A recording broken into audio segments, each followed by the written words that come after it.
Okay. I'll bring the meeting to order at 4:35. I guess the first is approval of the agenda. I'll move we approve the agenda. I'll second. Okay, thank you. Any declarations or conflicts? None, None. Okay. And no delegations? not this time around. Yeah. Okay. Okay. Review of them and approval of the minutes from December the 3rd. Move that, Ken. You moved Again, that? I'll second. Okay, thank you.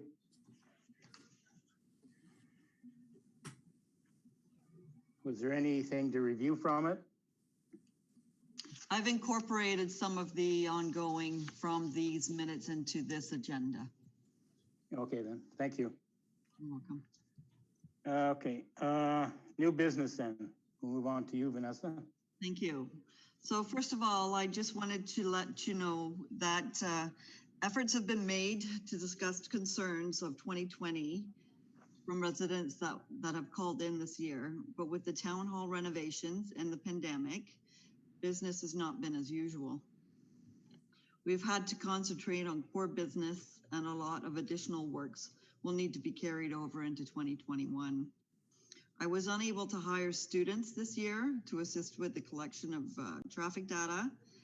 And I think this is the wave of the future, and that we will be doing these types of meetings until such forth that we're told that we can meet as a group. So with the new business, a couple of concerns that have been sent in, I wanted to get them on the agenda so that we could keep record of them and that I can address them. If I couldn't address them now, that I can address them in 2021. So the first one is Lee Avenue North. There's concerns from a resident for vehicles cutting through their street. So that would be coming from Herald over to Ferreira, so they don't have to stop at the intersection and do the turning. And with that, they're speeding through to get through to the next street.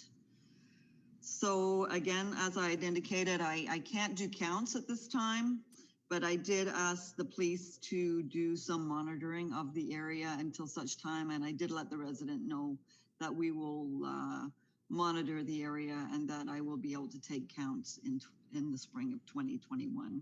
We're getting a few more calls about this type of actions that's been happening out there. And I think that we would have to create a policy in which how to address these concerns. So any questions on that? Vanessa, there's a stop sign both ways, no matter which way you go. Yeah. I'm surprised that people are cutting through there, because really, what does it save you? 1 second if there's a car in front of you? Like I'm not sure why people are doing it, because you have to stop both ways. Well, it's the optics of it too, Irv, because when the cars leave Harold Street and they go down, there you can see more of the other street that you're coming to, and so it's the Lanark County cursory stop. You know, they just a stop doesn't seem to be necessary when you're going that way. But I have seen several cars and going both ways, I should say. Thank you. My next concern from several residents is Rideau Avenue North. This is a residential area, and it's being used by truck training schools. So complaints have been received from residents from copious numbers of truck training trucks using this local roadway 7 days a week. There are concerns for children on bikes, walking on the roadway, and playing in the neighborhood. I've been contacted last year concerning this, and what I had done was I had contacted the truck training schools in town here, and they basically indicated that they operate on a regular work week and they don't work weekends. So majority of the concerns are the weekends when they're coming in at 4:30 in the morning till 9 o'clock at night on Saturday and Sunday. So there's definitely concern here. It's a local road. It's not designed for trucks. There's a 90-degree turn. If you were to come from Cornelia and go north on Rideau, it takes a 90 and connects onto Alexander. So what's happening is when the trucks, the long trucks, come through and try and do that 90-degree turn, they're actually going off the pavement and driving onto people's lawns and such coming around that corner. There's sidewalk to the first block, which is Craig, but beyond that, there's no sidewalks on both sides of the road continuing to the end of that where it connects with Alexander, and there's no sidewalks on Alexander either. So I also got confirmation that this is a MTO approved truck training route. Now, we were never consulted or asked about this route. So I'm kind of perplexed, and I'm just wondering at this time, because the route's MTO sanctioned, is there any suggestions on how we can resolve this? Excuse me. Actually, when I was on my way home, I seen it's Punjabi Trucking School that I saw. And the only thing I could suggest is similar to what they did just down on the golf course road. No trucks and just no truck traffic. That means that there's no through truck traffic. So the only trucks that are allowed then is delivery trucks. That would be the only suggestion I could think of. Yeah, and they could come in off Alexander to get to Weatherstrong. Yes. Well, they could still come in off of Cornelia if they're making a delivery, but no, like it would cut out all the through truck traffic, like somebody just driving through there. Right. So it would have to be like passes a no truck route and local traffic only. So it would have to be a bylaw sanctioned change. Yes. Yeah. Vanessa, who has priority there between the ministry at the provincial level and the town at the municipal level? If we designate it as no trucks and they've designated it as a training route, do we have the priority there? That's something that I'm trying to find out. I did send an email through to the Ministry of Transportation, and that was a couple of weeks ago, and I haven't had a call back yet. But I'm assuming provincial trumps municipal. But I definitely need to get that clarified. What about us as the traffic advisory writing a letter to MTO to see if there's something that could be assessed in this area? Yeah. I think that's a good idea. And I also think that it would be nice for us to know what other routes they have approved for their training, because it is obvious in town that there's lots of training going on. Right. But Yes. that's surprising to me that they have a back street like that with that type of turn on it approved as a training route. That's Yeah, I just weird. I can't see them having that as a training route. And to say Yeah. it's not so much the local like Crossroads or Canada Training. It's the ones coming in from Toronto, the Punjabi Trucking or whatever schools you call it. They changed their name.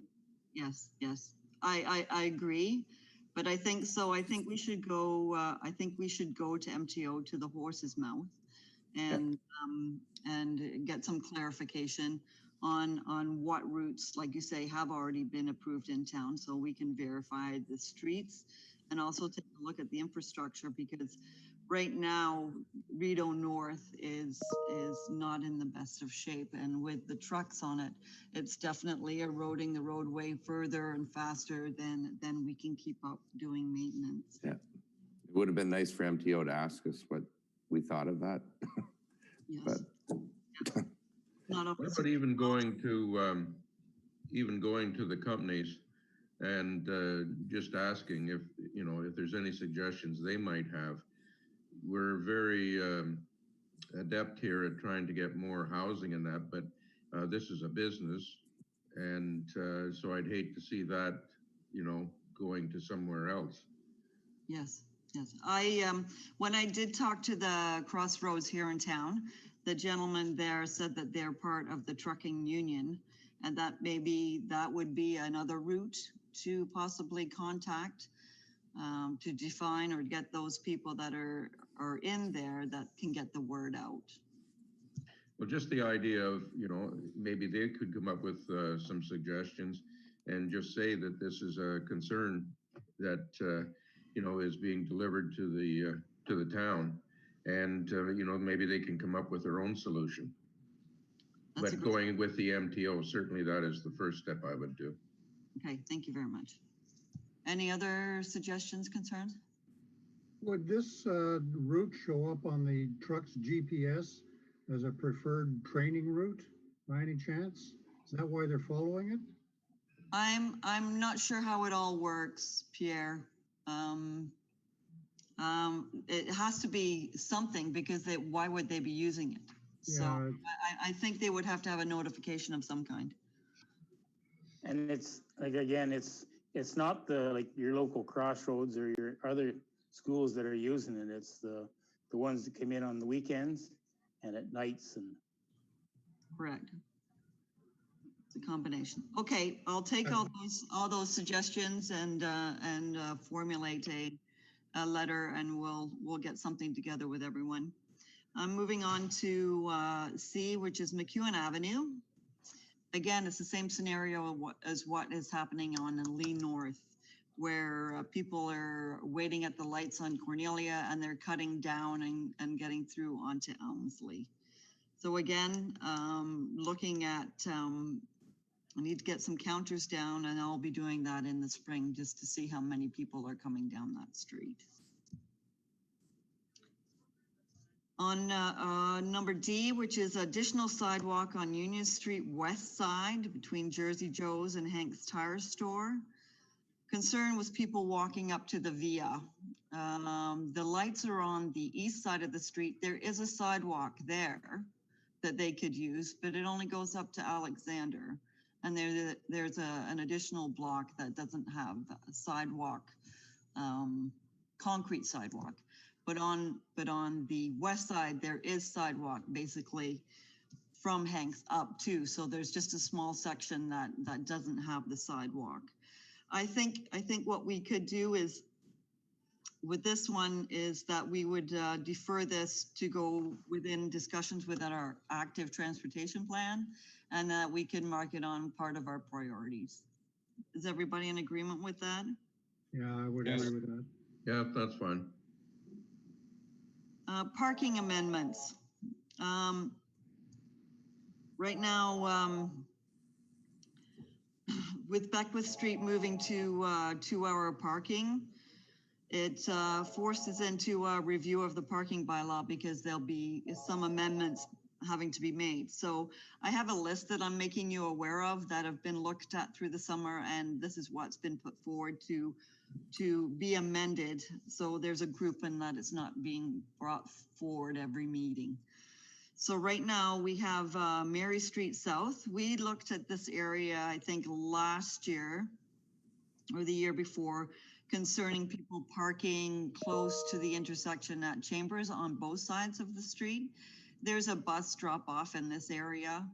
And what we're finding is it's not safe for access and egress. We had put a setback, basically sightline distance like 6 meters off of the turn, but it's not sufficient enough for safety and for vehicles to safely move in and out of that intersection. So it's been proposed that we move the sign back 15 meters. So to keep that intersection clear for both buses and those people coming in and out of that intersection. now, is that just something you can just go ahead and do, or do you have to? This has to be through bylaw. So hence I'm just providing you a list of the things that we've looked at and assessed and what we're putting forward within the bylaw amendments. So the other one, the next street that we looked at from complaints, these are from complaints that people have been making to us and we're responding to them. Kent Street, there's insufficient distance between the driveways to park a vehicle and maintain the 1.5 meter on either side of the driveway for safe access and egress. The street was reviewed and internal areas between the driveways on the south side will not permit parking. There's an existing no parking on the north side now. So we're going to be increasing the no parking in the interior driveway areas of that street. That way people can actually pull out of their driveways and not clip another vehicle or be able to see safely to back out. So the next one is George Street South. People are parking too close to the intersection at Main Street. And so this is another bus drop off and pick up area. So there isn't sufficient room for the bus to be able to pull into the curb for the kids to get off safely. And also to make the turns within that area. So again, on this one, on the west side, we'll be moving back the no parking to 15 meters in that section as well. I don't think this is something that's to be carried in all intersections. Like I think there's definitely, not everybody gets parked on right at the corners, but these are areas, Maine is one of those areas where you've got a lot of people that park there and walk into work and such to the downtown core, because there is parking permitted on that street. So this way just alleviates concerns and allows some people to get in and out of the driveway safely and be able to access that intersection properly. The next one is Ross Street. Again, this is between Lyra and Brockville Street. This is opposite the St. Francis School area. Well, it's in between Chimo and St. Francis. There is a sidewalk there, and again, and some people park there to pick up their kids and such. Again, coming off of Street. I don't think there's a sidewalk there. On Ross Street? Yeah, there is. Yeah. On one side. On one side, correct. Yeah. Yeah. No, So- there isn't. Is that from Lyra to, is that from Lyra to? Okay, you're just talking from Lyra. Yes, from Okay, Lyra. no, there is a sidewalk. Yeah, I'm sorry. No, farther on, there's no sidewalks, but there is quite a bit of car traffic there every single school day. And there's sometimes, because I live close by, when you're driving up there, there's cars on both sides. And also, you know, you have young children and the parent is there, but they're not, you know, they're not holding their hand or whatever. And there's a lot of very young children. So that parking situation there is something that should be looked at. So with what we're doing on this is we're going to be placing a no parking on the south side of Ross Street between Lyra and Brockville. And what we can do with part of our, again, active transportation, if there isn't a continuance of sidewalk, that if we think it's a priority that there should be sidewalk within that area, then we can address that when we're looking at the active transportation plan. And then the last portion that relates to the parking bylaw, the winter parking restrictions. The Public Works Department's noted that on Aberdeen Street, that they're going to be requesting no parking during winter parking operations or parking restrictions. I think they start November the 15th till March the 31st, from Lombard to Davidson, because they have lots of difficulty trying to clean up the snow within that area and making it safe passage to go down the street. If there's vehicles on both sides, there's an inability for the snowplow to actually effectively remove the snow from that area. The other street that we're going to be looking at is on Ogden Street from Daniel to Church. Again, with the width of that street and an inability for forces to clean that street, we'll be putting no parking within that section too. Is that permanent or like or is that between That's those dates? winter operations. Well, that's true for the whole town, is it not? Well, this is like you can park in the daytime, but you can't leave your car overnight. Right now, there's people just leaving their car overnight on those streets. So, But winter with our winter parking, that's the case wherever you are in town, right? yes, Or well, I think like you're allowed to park on the street, but I don't think you're allowed to park overnight. Like you can't leave your car on the street anywhere. anywhere. Correct. So what's the difference with these two particular streets? I understand. This is basically to prevent vehicles staying there overnight. Should we be ticketing them instead or towing them No. away? I think we've attempted to do that, and this is a Public Works request that they would like to see these areas so that they're clear for them to be able to specifically get down them. They're problem areas. I know where you're coming from, Jay. Yeah, I'm a little confused, but that's not unusual. Yes, but if they're parking overnight, should they not be ticketed and towed? Yes, they Now, what's should, the but point it's of very, having- but it's just more prevalent if there's a sign there. This is to be able to place a sign. This is to put the sign up. I get it. Yes. That's Light right. bulb and off.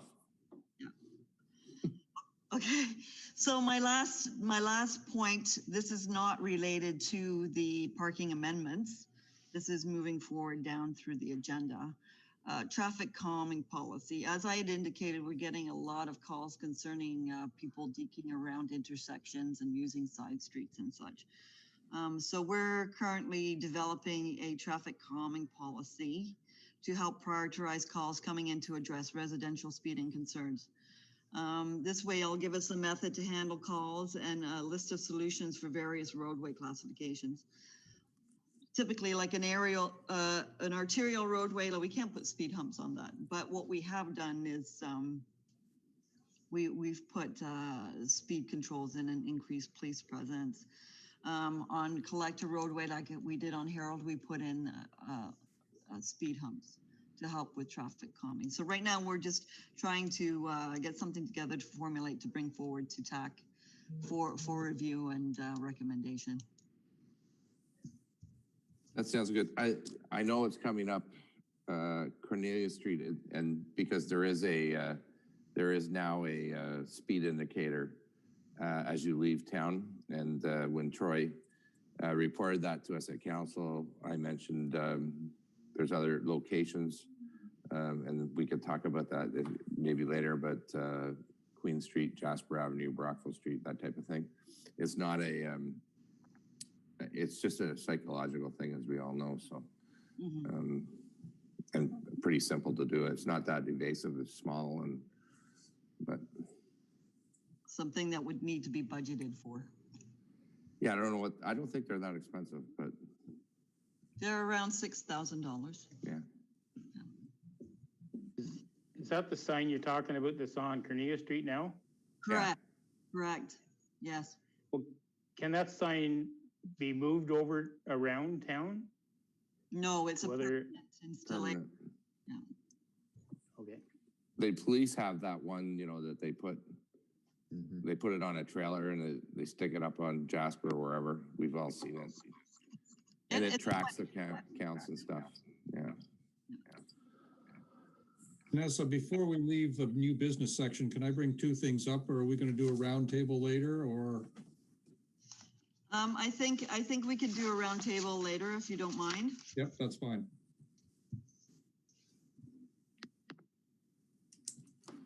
Okay, Ken, back to you. Yeah, can you see me there now? No, Can hear you. Can't hear you. Trying to get. Sound like phone.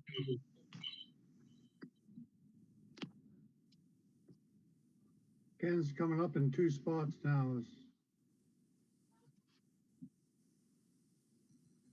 Probably his phone and his laptop. There There he it is. is. That looks good. Thanks. Welcome back, Ken. Thanks.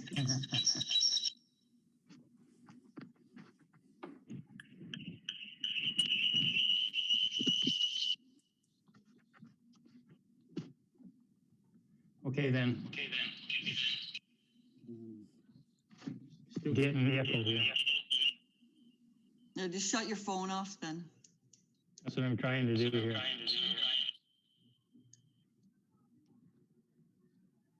Okay, Great. I think, I hope. Sounds good. Okay, thank you. Well, thanks, Vanessa. We'll move on to the business arising from the minutes. Okay, so I can take it through forward. Percy and Pearl Street, it was brought forward in 2019. As I said, we had some difficulty with traffic counter computer hookup and also having staff to be able to go out and get this information. So once this has been reestablished, then we'll be able to put some counters up at this intersection. And then as Jay indicated, Troy did bring forward the placement of the permanent speed reader. So it was erected at Cornelia Street, east of Union, as you come up from underneath the subway. There was a residential concern for speed in the area. We were able to get one ordered, and it was erected on October 9th and October 13th during the council meeting. Council was made aware of this installation, and they thanked traffic advisory for this mitigation measure and good foresight, and it's one in town at this point in time, as Jay said, and we will be monitoring it. We can download some of the data off of it to determine how speeds are going within that area. So that's my action. I will download that data, and I will be bringing that forward at the next TAC meeting.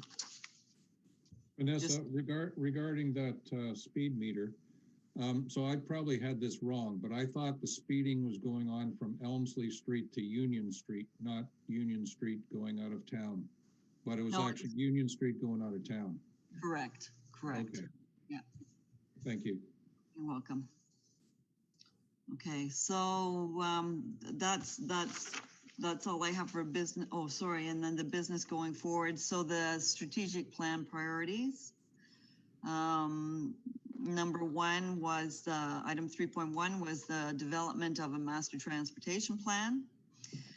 So this has been brought forward onto the draft budget for 2021, and we'll be working on that, in the springtime, working towards terms of reference for that. And the master transportation plans about the growth and traffic management for the town. And with the new developments that are occurring around, there's definitely some different priority areas like the Gallipo Center with their proposed future development and how disconnected they are at this point in time. And we'll have to be looking at that on how we can get them connected, active transport wise, as well as transportation wise. So at this point in time, just to let you know that there'll be some money, hopefully, and that it'll get passed within the budget that we can move forward on that. And thanks for sending out the Mississippi Mills. I didn't read all 126 pages, I'll admit it right now, but pretty exhaustive and going through some of the recommendations. I think there's an opportunity for this committee to get involved, and because there's really specific recommendations on specific streets and that type of thing. So lots of work to do. That's a huge document that we've got if you ever get a chance to flip through it. Sorry, Jay, just this one is the master transportation plan. I'm not, it's the active transportation. Yes, Yeah, okay. no, it's okay. The active transportation plan. I'm just working it down through the agenda Yeah, here. yeah, sorry. That's okay. So then Old Slice, we did have a delegation. Quick question before we get to Old Slice. The road going out to the Gallipo Center, is that a provincial road or does the town actually go all the way out there? We have annexed that the road allowance goes all the way out to the new OPP. regional center. So Yeah. we have everything on the north side of the road. Montague has everything on the east side of the road, and Montague has everything on the west side of the road.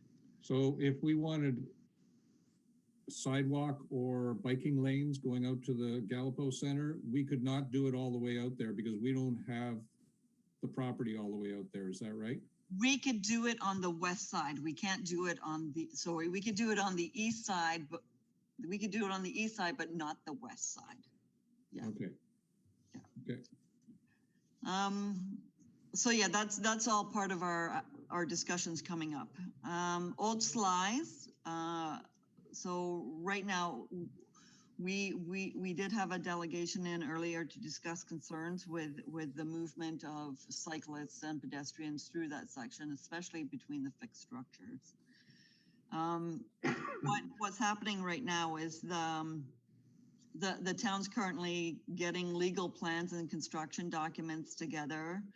And we need to determine the land ownership to determine if there's any changes of that road width that we'll have to do to accommodate improvements within sidewalk or cycling paths and such. So we may have to do some Parks Canada lease agreement changes to address the active transportation improvements. Our planning department is also in conversations with the Canopy Growth Group to have them submit to us a campus plan that we can integrate to, and so we can get conductivity within that area. So it's being looked at right now. It hasn't been dropped. We are concerned with the area, and that efforts are being made to help address things around Old Slides. Yeah, and on that Old Slides piece, if I'm not mistaken, that is included in the strategic plan. Correct. So it's going to be on the radar. Yeah. Has anyone talked to Parks Canada yet? We've had minimal conversations at this point in time. We wanted to be able to go to them once we have all our ducks in the road with legal plans, and we can't, no point going to ask for something when we realize that it's already ours or that there's some form of limitations. I know that working within that area, there would be possibly some archaeological pre-studies that may be required, or depending on how far we have to go back to the water's edge and slope stability. There's so many things that have to be taken into consideration, hence getting the plans together. So I think this would be, again, be moving into our number 3, which would be the development of our active transportation plan. So with this, we are going to be developing an active transportation plan. And Troy was instrumental when he worked with Mississippi Mills in the content, and was part of that municipality while it was being developed. I think there's maybe 1 within our region, or maybe 2 active transportation plans. So I think this is a good foundation or start. We might not necessarily agree with everything that's in here. I think that's why we gave it out to you earlier, so that you guys could have a cursory review, so that we could have some conversation concerning its content.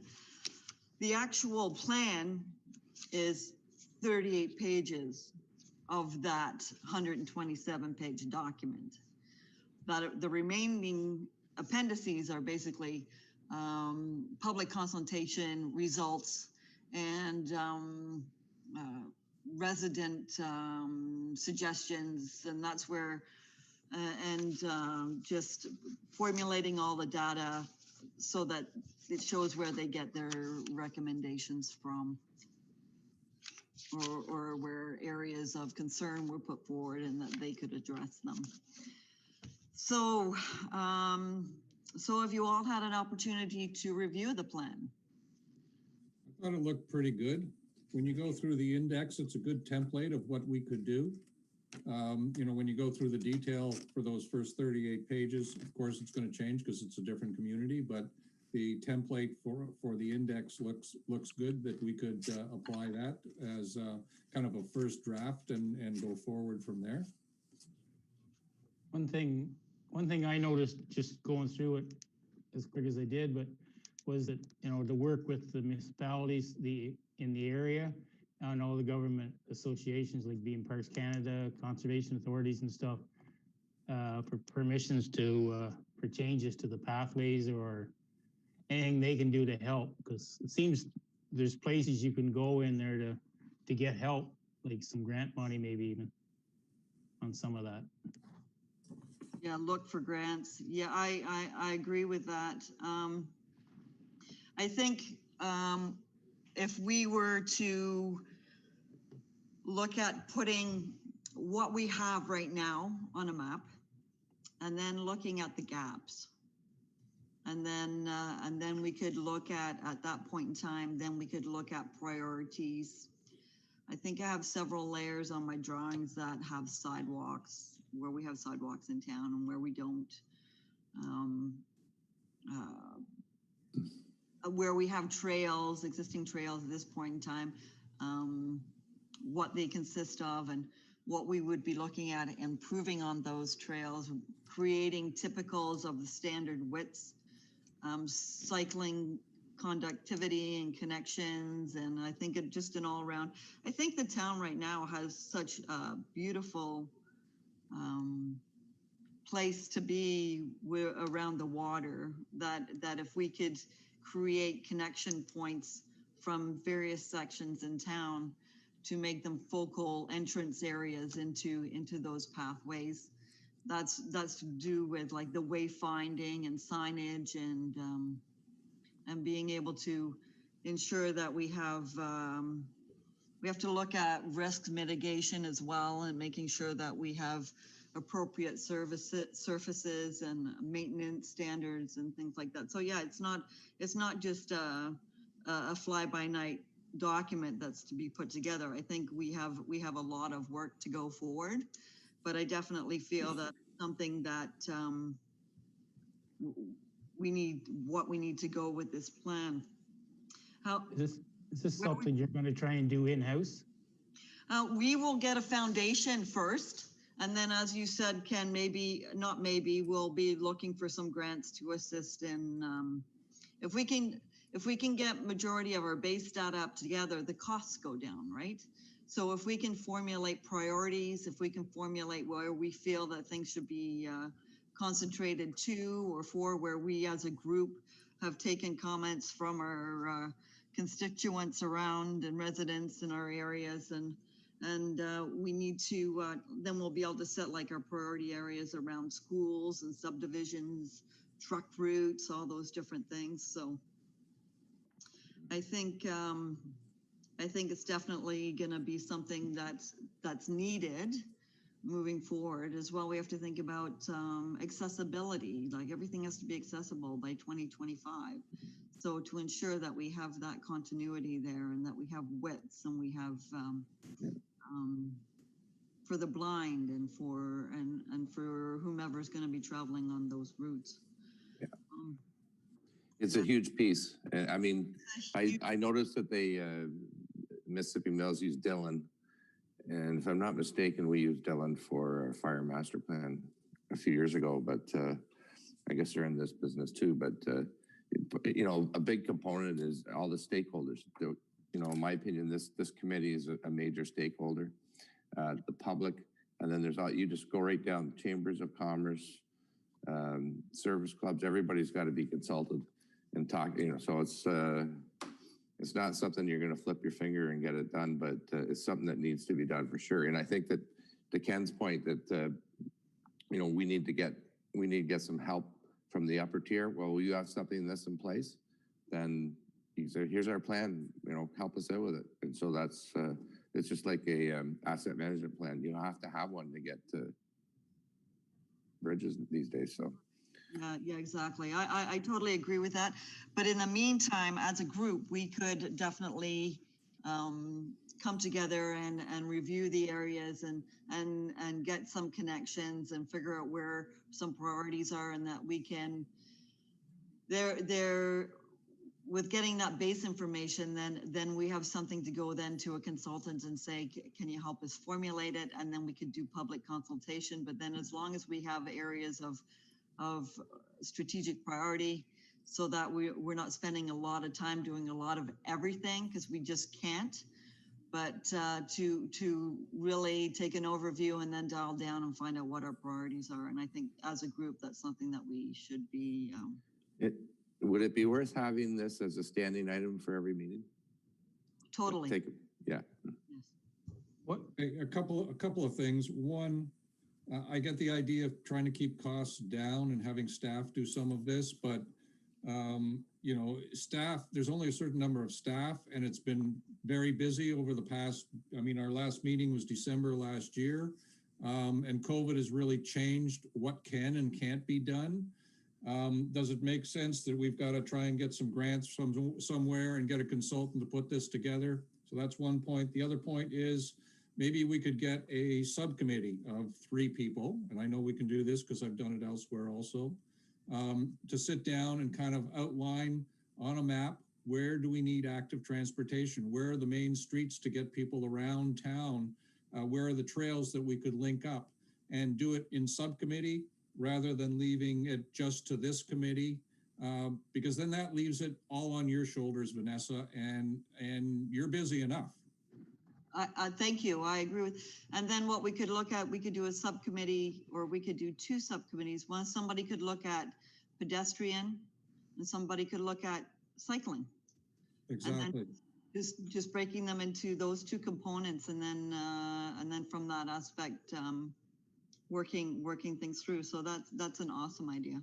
And maybe something is start with Parks Canada, because it seems like a lot of the trails are near the water between, and just if some way you could meet with them and just find out if they have any plans or anything, their suggestions for trails and or pathways along their canals. I think our recreational department has already had consultations with the recreational master plan around the basin that has input from Parks Canada. So we would take that information, plus we're getting our background information right now, as I say, with our legal plans and such, for around the old slide connection, to basically find out actually what our ownership is, and where we can improve within those sections. Can we widen? Can we not? What can we look at? Can we work with the structures that are there, and just do some out of the box thinking? But as Irv indicated, that I think that we would look at. I could provide some base data, and then some mapping and such, and to provide to subcommittees, and then we could come back again at a later date to move this forward, or to get some action. Yep. So just on the Parks Canada stuff, and I mean, the town received a grant from the provincial government, and the plan was to do to pave the trail from the old Lockmaster's house along the water to Broadview. I don't know if you read this, and so that was our plan. Parks Canada initially said you need to do a archaeological study along that route, and actually offered to help fund that. But then they said, no, we can't fund it. So we paid for it. And so we did that. And then we find out, they said, actually, we don't want a pavement along that route. So we paid for an archaeological study up to Broadview. And now that treatment is not acceptable. So we passed a motion a couple of weeks ago to enter an agreement with the province so we could get the money, but then now we have to figure out how we're going to spend it. And whether the question was, well, what sort of treatment would be acceptable to Parks Canada? We don't know. And the other part is too, they're telling us that because of the COVID, they're doing a whole master plan for the Rideau Canal, strategic plan for it, and it's not ready and it won't be ready anytime soon. So we don't know what they have planned for Victoria Park.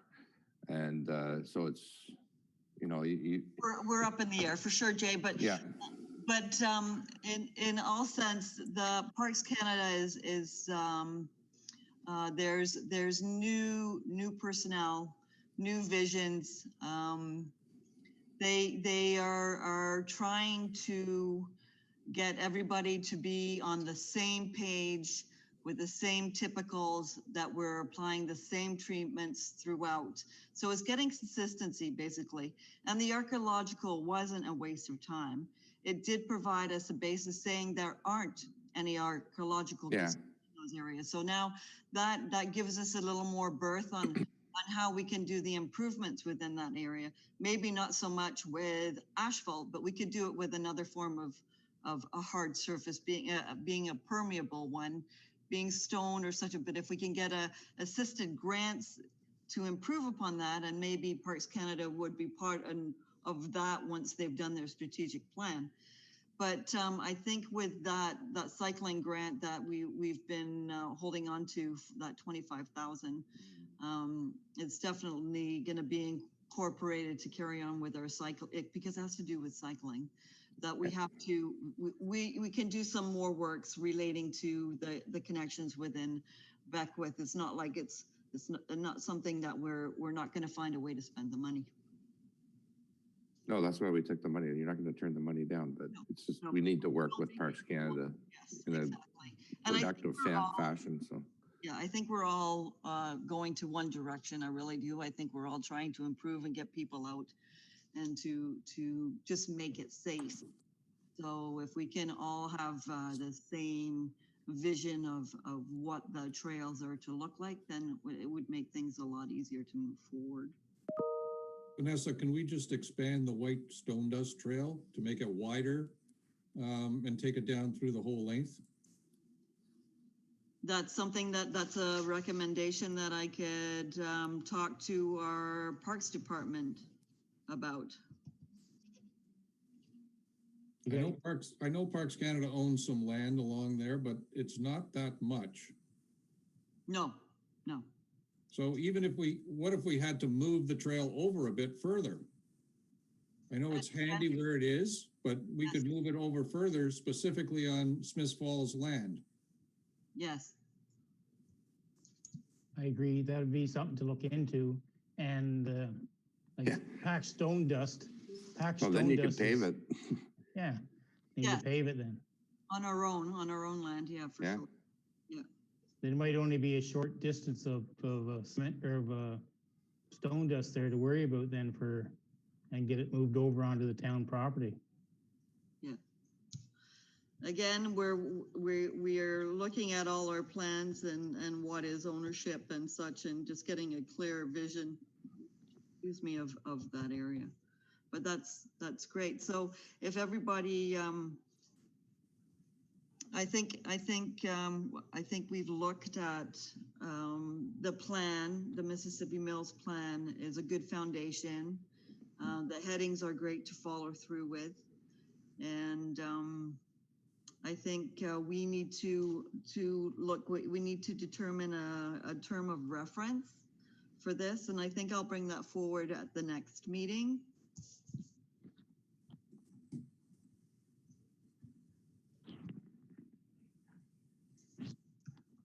But does everybody like the layout of this transportation plan? I think it was well done. Yeah. Yes, yeah.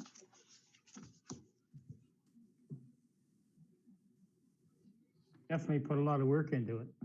Well, of course, yeah. It's quite. They paid a lot of money for it. So yeah, so back to you, Ken. Would you like to make a motion that we create some subcommittees for this plan? Yes, I'm in favor. If we could make a motion to form a subcommittee. Maybe maybe bring in somebody from the recreation in with the traffic advisory. And that way then you have, you're getting two opinions then and or three opinions, and it might go a bit faster then. Everybody's agreeable? I think that would be a good idea. And if we follow the outline of this Mississippi Mills plan, that'll save us a lot of time and effort. Exactly. Yeah. Why reinvent the wheel?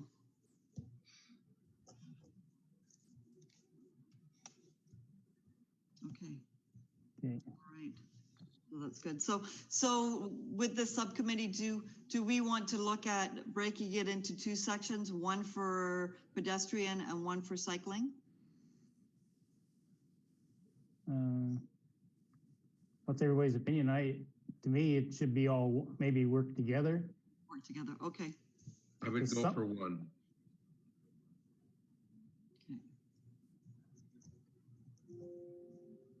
Everybody in favor? What was that, Jack? What did you say?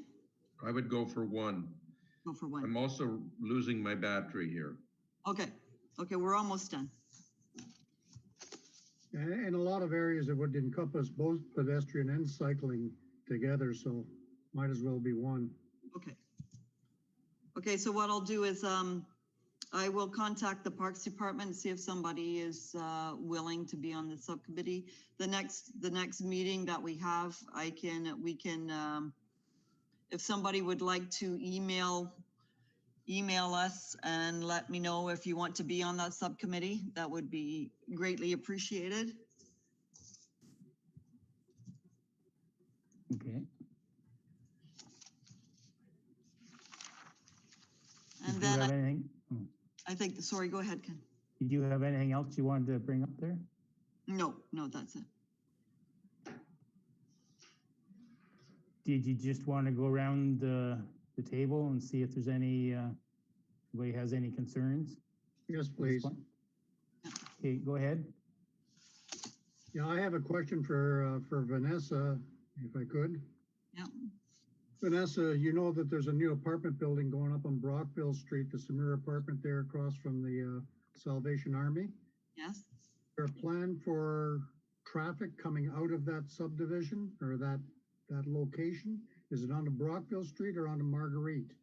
Because I know that when they redid the zoning on that, there was supposed to be a traffic study, and I never heard the output of that traffic study. Pierre, I'll have to confirm on that, but I think they're coming out onto Brockville Street. I believe that's the case as well. Yes. The Marguerite Street exit is just pedestrian. That won't be a street.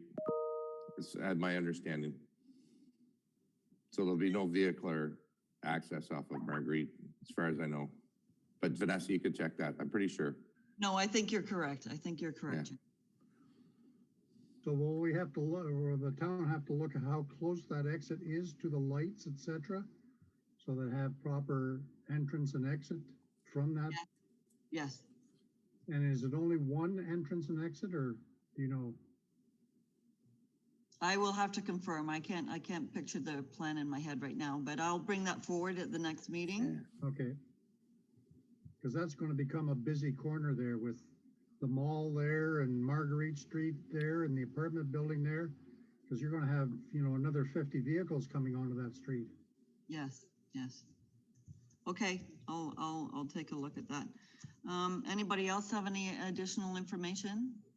I have a question and a comment. So I'll do the comment first.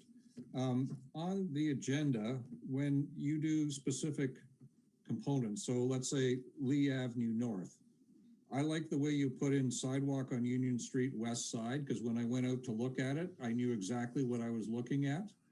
So I did Lee Avenue North, and I couldn't figure out what was wrong with it, right? So if you could put just a quick little note there as to what we're looking at, or McEwen Avenue. I drove up McEwen.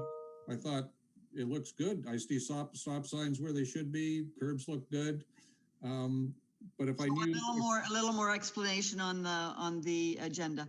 Mine was too wordy and we shortened it, and I guess we shortened it a little bit too much. So we'll keep that in for the next time for sure. Okay, because I like to go out and take a look at what we're going to be discussing. So if there's just, just a statement like you had on Union Street, then that makes it easier to look at and come back with something.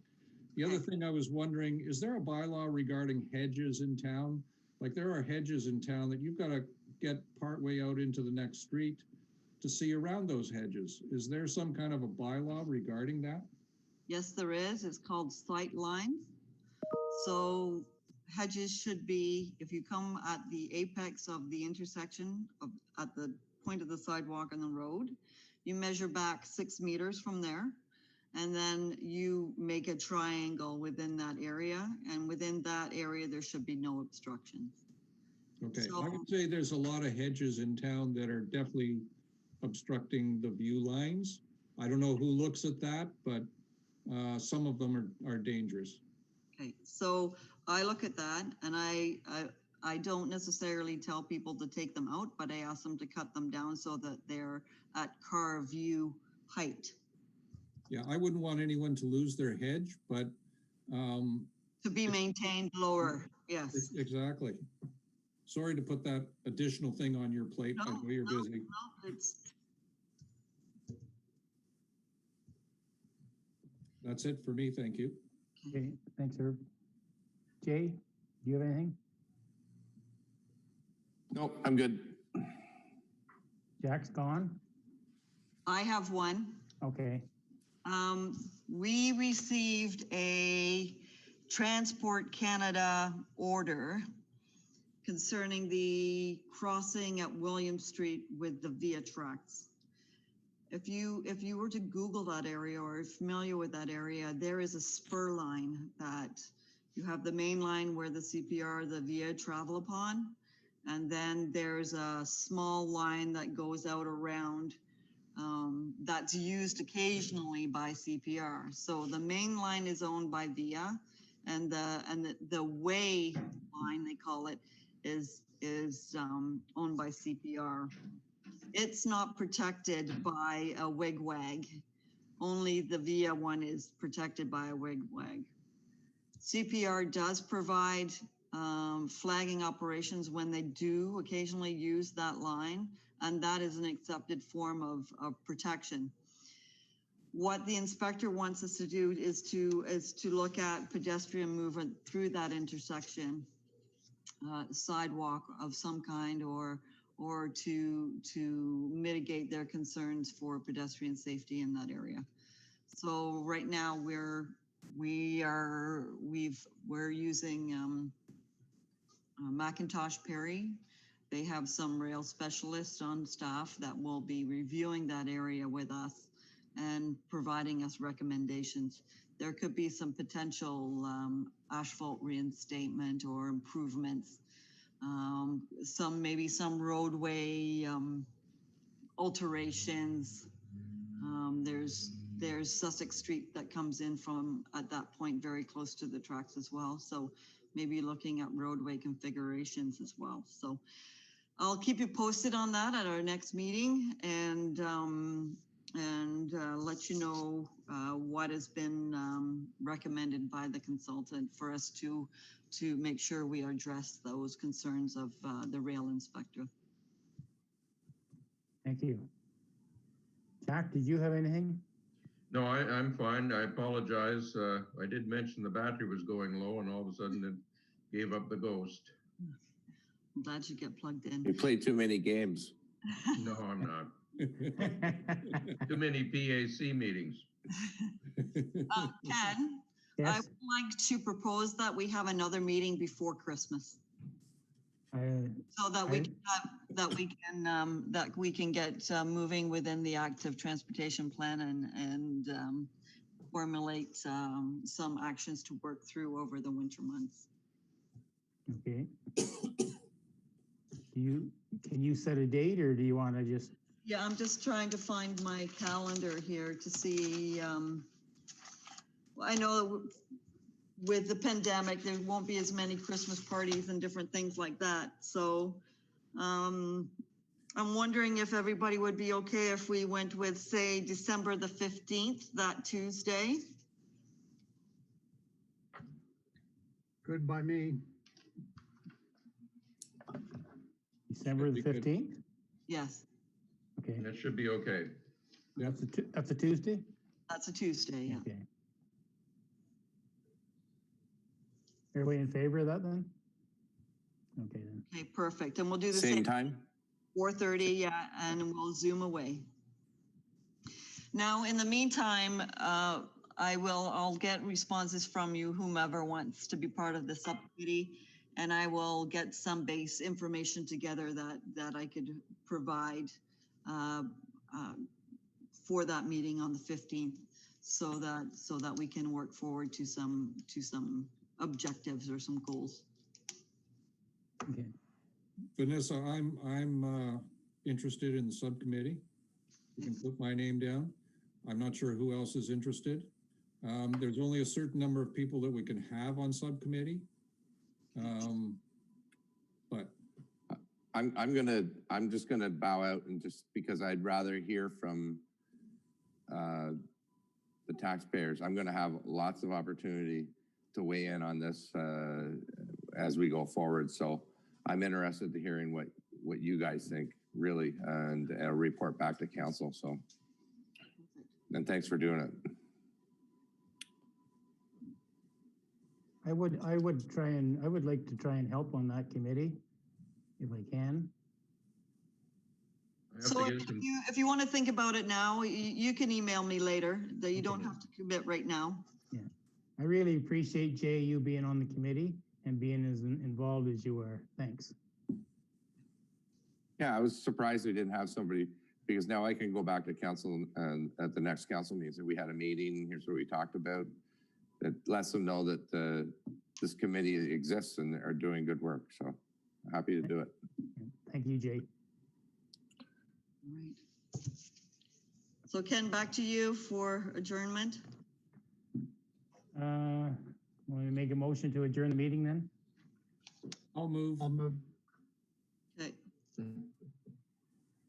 I have to go shovel snow now. It's snowing.